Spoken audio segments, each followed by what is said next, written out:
Hello friends, Assalamu alaikum. This is Ikra Hussain Solangi. Welcome to our channel Ikra Law Academy. So friends, you know that these are my starting videos on my YouTube channel, and I am making videos on basic topics of law. So this topic is one of them. So today we will discuss about the civil law and criminal law. So first of all, what is the definition of these both and what is difference between both. So सबसे पहले हम बात करेंगे civil law की. What is civil law? It a law covers dispute between private individuals. अब ये किसके between जो डिस्प्यूट होता है, ये प्राइवेट इंडिविजुअल्स एंड बिजनेस. जो हमारा कोई भी ऐसा डिस्प्यूट जो किसी दो इंडिविजुअल के बीच में हो और या बिजनेस के बीच में हो. आगे क्या बोल रहा है? The state has got nothing to do with it, और उसमें स्टेट का कुछ ना जाए. सबसे पहले तो हम बात करेंगे तो प्राइवेट इंडिविजुअल किसको बोलते हैं? प्राइवेट इंडिविजुअल उसको बोलते हैं जैसे कोई भी दो आदमी आपस में कॉन्ट्रैक्ट करते हैं. तो भाई जो आपके पास मोबाइल है वो अपनी मोबाइल मुझे दे और मैं आपको 50,000 दे रहा हूँ. तो ये उन दो प्राइवेट इंडिविजुअल के बीच में कॉन्ट्रैक्ट हो गया. अब जो दूसरी बात है, द स्टेट.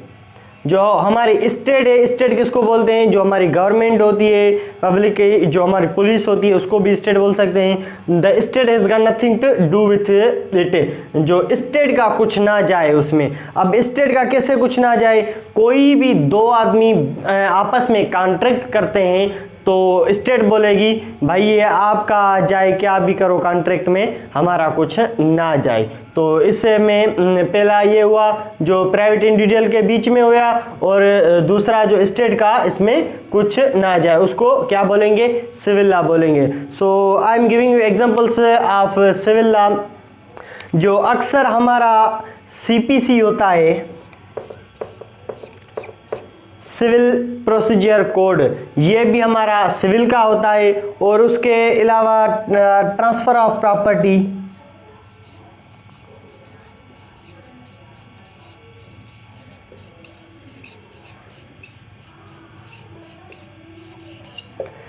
सीपीसी भी किसका एग्जांपल है? सिविल लॉ का है. ट्रांसफर ऑफ प्रॉपर्टी भी ये जो लॉ है ये भी सिविल का है, ये भी सिविल का है. उसके बाद स्पेसिफिक रिलीफ एक्ट, ये भी हमारा सिविल लॉ में आता है. तो ये जो मैंने आपको एग्जांपल्स दे के बताया तो ये सिविल लॉ है. उसके बाद जो दूसरा भी एक आता है कॉन्ट्रैक्ट एक्ट. कॉन्ट्रैक्ट एक्ट 1872, ये जो हमारा लॉ है ये भी किस में आता है? सिविल लॉ में आता है. तो ये था हमारा civil law. Now we will discuss about the criminal law. What is the definition of criminal law? First of all, an act which is prohibited by state law. अब पहली बात इसने क्या बताई? जो इसने कहा कि कोई भी ऐसी रूल जो प्रोहिबिट हुआ हो किसकी तरफ से? स्टेट की तरफ से हुआ हो प्रोहिबिट, और law and entails physical punishment, जिस पर जो हो सजा लगाई हो. कोई ऐसा रूल स्टेट ने बताया हो कि भाई आप को ये नहीं करना, अगर करोगे तो इसकी 5 साल सजा होगी, 7 साल सजा होगी, 10 साल सजा होगी. तो ये हमारा क्रिमिनल लॉ हुआ. अब इसमें जो है ना मेन फर्क सिविल लॉ में और क्रिमिनल लॉ में ये है, जो क्रिमिनल लॉ होता है इसमें एक तो पनिशमेंट आती है,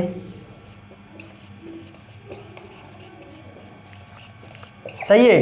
दूसरी बात जो होती है इसमें जो स्टेट मुलविस होती है, और इसमें नहीं आती. The state has got nothing to do with it. Civil law में स्टेट नहीं आती, मुलविस नहीं होती, और जो क्रिमिनल लॉ है इसमें स्टेट खुद मुलविस होती है.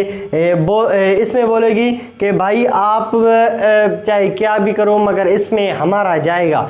सिविल लॉ में क्या बोल रही थी कि भाई आप क्या भी करो हमारा स्टेट का ना जाए, मगर जो क्रिमिनल लॉ है इसमें स्टेट का जाएगा. For suppose I am giving you examples of criminal law. PPC is also example of criminal law.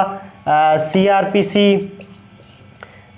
Pakistan penal code, criminal procedure code, ये हमारा क्रिमिनल लॉ का है। और जो ATA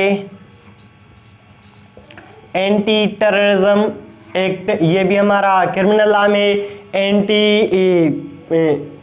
करप्शन एक्ट, ये भी हमारा क्रिमिनल लॉ में। तो ये जो ऐसा कोई भी लॉ जिसमें पनिशमेंट हो वो हमारा क्रिमिनल लॉ में आएगा।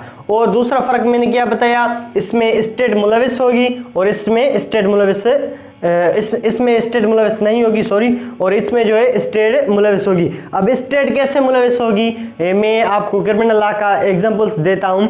अगर कोई भी शख्स बीच शहर में अगर किसी का मर्डर कर देता है तो उसका जो एंटी टेररिज्म एक्ट का सेक्शन नंबर 7 लगता है दहशतगर्दी का, सही है। तो अगर जो जिसका मर्डर किया है वो बोल रहे हैं कि हमने भाई इसको माफ़ कर दिया और इसको आप भी छोड़ दें, पुलिस को स्टेट को बोलेगी, तो हमारी जो स्टेट है, हमारी जो गवर्नमेंट है, हमारी जो पुलिस है, वो बोलेगी नहीं भाई, इसने जो सेक्शन नंबर 7 है ना दहशतगर्दी का, इसमें हम आप चाहे इसको छोड़ भी दो मगर हम इसको नहीं छोड़ेंगे।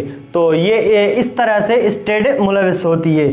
तो so friends, that was my topic. If anybody have any question so you can ask me. Now I am repeating these both difference. Civil law, law covers dispute between private individuals and businesses. The state has got nothing to do with it.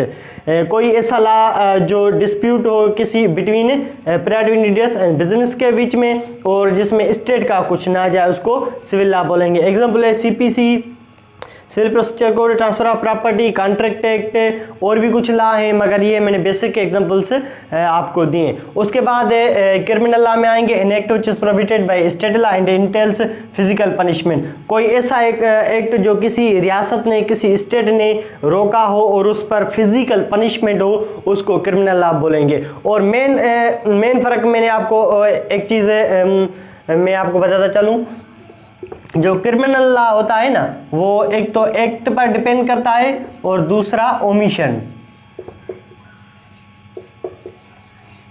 सही है। तो act क्या है और omission क्या है? Act ऐसा कोई काम जो आप करो और वो क्राइम बने, उसको एक्ट बोलते हैं। फॉर सपोज मैंने मर्डर कर दिया, murder, you know that murder is also offence, it means this is act. और ओमिशन क्या है? ओमिशन ऐसा कोई काम जो आप ना करो तो वो भी क्राइम बने। अब इसमें काम कर रहे थे तो क्राइम बन रहा था, अब इसमें काम नहीं कर रहे थे तब भी क्राइम बन रहा था। तो इसके मैं एग्जांपल्स आपको दे रहा हूँ। अगर किसी का केस चल रहा है कोर्ट में और जो मजिस्ट्रेट साहब है तो एक साइड नहीं आ रही, जो अक्यूज हैं वो नहीं आ रहे हैं कोर्ट में, अपीयर नहीं हो रहे हैं, तो वो क्या कर रहा है, मजिस्ट्रेट सम्मन निकाल रहा है उसको, किसको, उसको अक्यूज्ड को सम्मन निकाल रहा है, और सम्मन के दौरान भी वो नहीं आ रहा तो वो ओमिशन कर रहा है, लापरवाही कर रहा है, तो दैट इज आल्सो ऑफेंस। तो उसको क्या बोलेंगे? ओमिशन बोलेंगे। और मेन डिफरेंस है इसमें क्या बताया, इसमें स्टेट मुलविस नहीं होगी, इसमें स्टेट मुलविस होगी, सही है। इसमें पनिशमेंट नहीं होगी, इसमें पनिशमेंट होगी, सही। इसमें क्या होगा, जो डिक्री या डिसमिस होगा, कोई ऐसी ओमिशन होगा जो डिक्री या डिसमिस होगी, और इसमें जो है कन्विक्शन या अक्वाइटल होगा, सही है।